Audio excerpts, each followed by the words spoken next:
Season been like for you? Been good.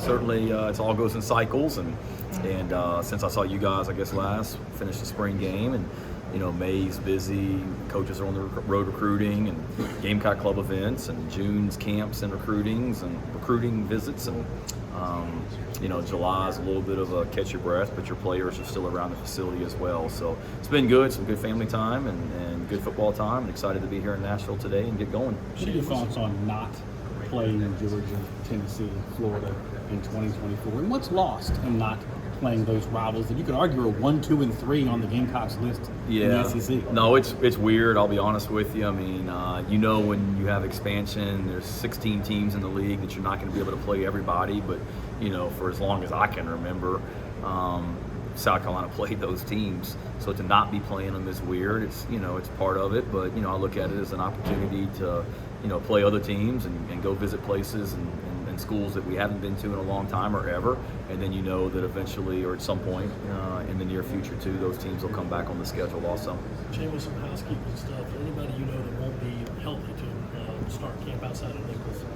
No, really it. I knew you guys would ask me, David, so I called Clint Haggard last night about 8 o'clock just to make sure that nothing had happened. So unless something has changed since this morning when I got on the plane, everybody should be good. Now, we may have some guys, a couple of the guys coming off surgeries from last year, Jordan Strawn and Mo Kaba. They may be a little bit limited at the beginning of preseason practice, but they'll be able to practice, and everybody should be 100% by game one. You joked from last year about bringing Rattler this time around. Yeah. I don't know whether you believed it when you said it back then, but what did it mean to get to invite him here? It meant it's good to have him here. It means he came back and he was able to do some great things as our quarterback last season, and then looking to build on that this year as well. So excited to have him here. He's a fantastic representative of our program also, and I guess he's not one of the super seniors, so he technically could come back next year if he wanted to as well. So that would really be something if he was back another year also. But excited to have him here today. But when you think about the people that you bring, what goes into making those decisions, and got to hear it means something to them. This is a special moment for them. Yeah. For you, what goes into that decision, and how special is it to share this with these different guys each year? Yeah, no, for sure. I spent a lot of time thinking about it. I mean, I started thinking about it literally at the beginning of spring practice, probably. Just who am I going to take to Nash or to SEC Media Day with me, Nashville in this instance? And to me, you want somebody that has shown it on the field and earned it. And not that Spencer hadn't earned it last season, but I didn't feel comfortable bringing him because he hadn't played a football game yet at the University of South Carolina. And just because he's Spencer Rattler and was our starting quarterback doesn't mean you just automatically come to SEC Media Day. And that's just my philosophy. Not that it's right, but to me, it's probably an older guy. Last 2 years with Nick and JJ, and then Javon and Zach, and to carry on, taking guys that were seniors or at least older guys on the team, guys that will represent this program the right way and do represent this program the right way, and guys that have the respect of their teammates as well. And couldn't think of more. There's other guys back in Columbia that certainly are deserving that aren't here today, but to have somebody offense, defense, and special teams here is important to me. Where does Spencer have to make the most improvements, do you think, or where do you want to see him make the most strides? Continuing to get not that he wasn't comfortable in the offense last year, but to me, just the confidence and the comfortability, is that a word, that he has in the offense as well, continuing to grow with that. So I think he is, an understanding of the offense. For me, it's I think he had the success he had in the last couple games, 2 or 3 games of the season. To me, Gene, was so much of his ability to just cut it loose, give his receivers and tight ends opportunities to go make plays, and just continue to play with confidence and play free like he did. And there's a lot of certainly fundamental things and technical things that he'll tell you that he needs to improve on, but as the head coach, that's what I want to see, is just him continuing to play with that confidence and swagger that he played with last season. He's obviously a specialist here. I guess just what went to get him here and bringing him. Well, when you talk about somebody that has shown it on the field, he's earned it. His ability as a punter, as a holder, as a quarterback, when we have faked punts and faked field goals, he has the respect of his teammates. We have a good group of seniors on our team, and he's one of them. They're and to me, our specialists have to be leaders as well.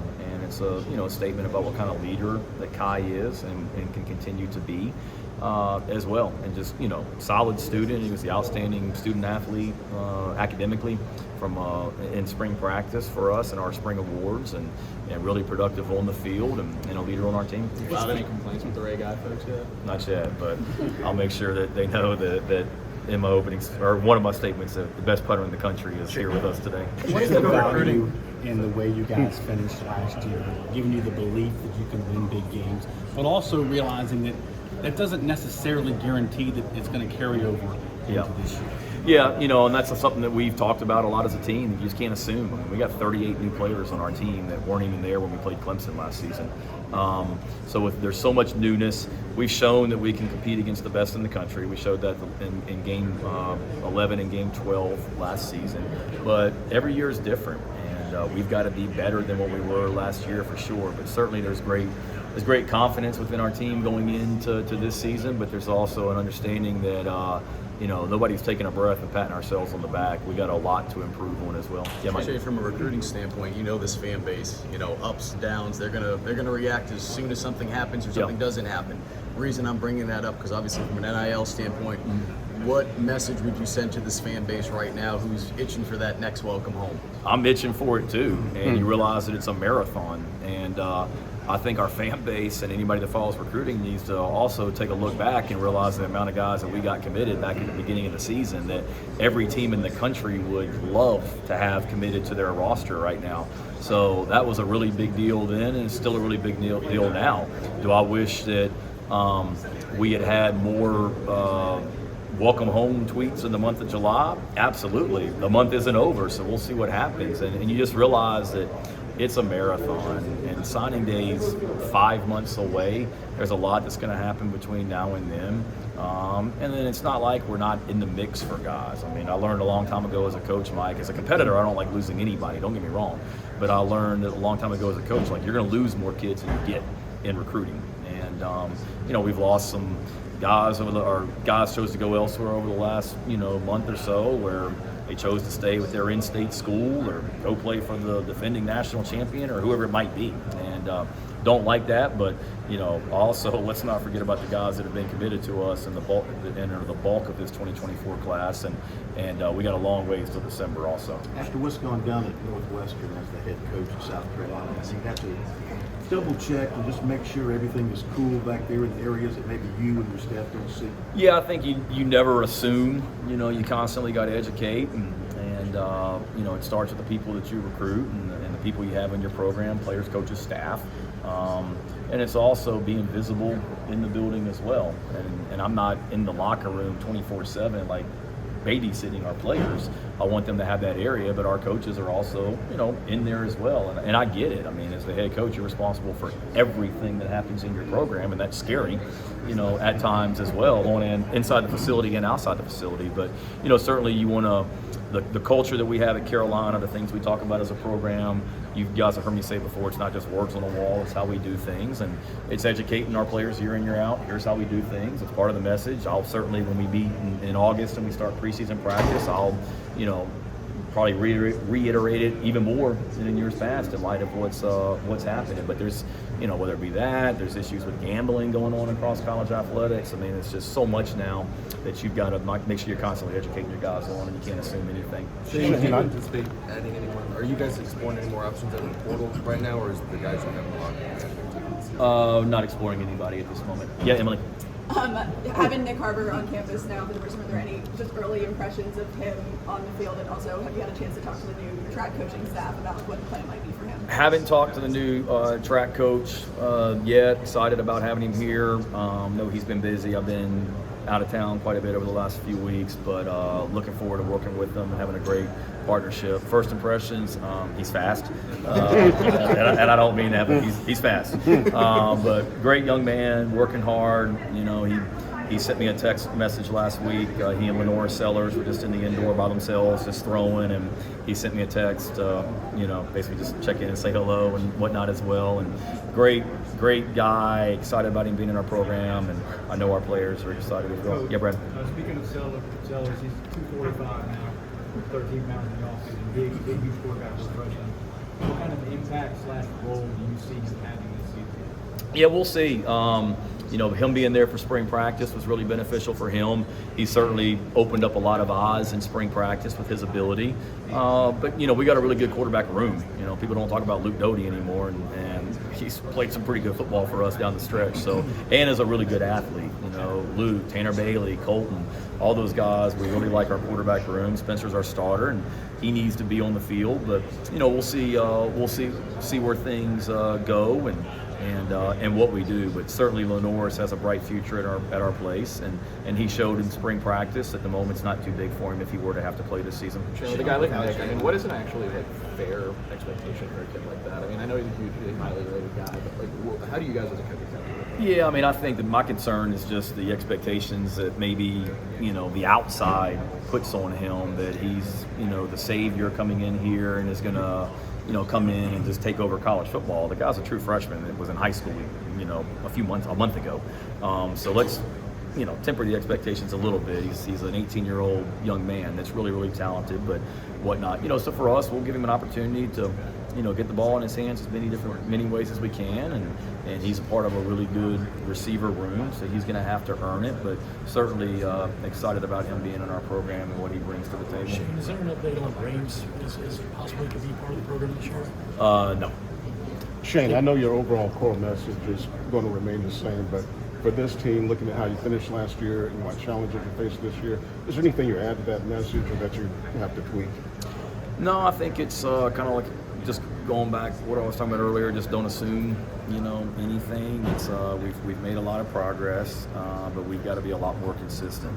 For as good as we were in those last 2 regular season games, we were just that bad the weeks leading up to that as well. And be more consistent in all 3 phases. But the biggest message for us, Rick, since the beginning of the 2023 is just find better ways of doing things, and don't just assume that the way that I did things last season or the way that we did things in recruiting or nutrition or the weight room or the training room, that it just remains status quo. Like, be better than we've ever been. So that's the biggest thing, is just no complacency and just trying to continue to get better. To that point, Jalen missing fall camp and Jakai missing spring, any kind of assess left tackle right now? Say it one more time. How kind of assess left tackle right now without Jalen and Jakai missing? Yeah, it's one good thing that we've done is just being able to work guys at multiple positions throughout spring practice as well, and have some position flexibility at center guard and tackle. So we'll see as we go. We work some different guys there. We'll see what happens, but certainly that's a concern as we start the season. But we've got guys that have some experience, and we've got some guys that certainly are comfortable out there at the tackle position. Shane, this fan base is excited to have. I'm coming to you next, Phil. This fan base is excited to have Robertson back home. We got a chance to be able to speak to him a little bit. I told Phil I'm coming to him, Steve. We had a chance to be able to speak to him after the spring game, but how have you seen him be able to connect with the players in the short period of time so that he can make a difference this year? Travian has been awesome. Awesome. Being a former player, a guy that highly recruited out of the state of North Carolina and chose to come to South Carolina, which we need to have more guys do that now that I'm here. But somebody that loves Carolina, his wife loves Carolina, great family, and he's been awesome. He really has.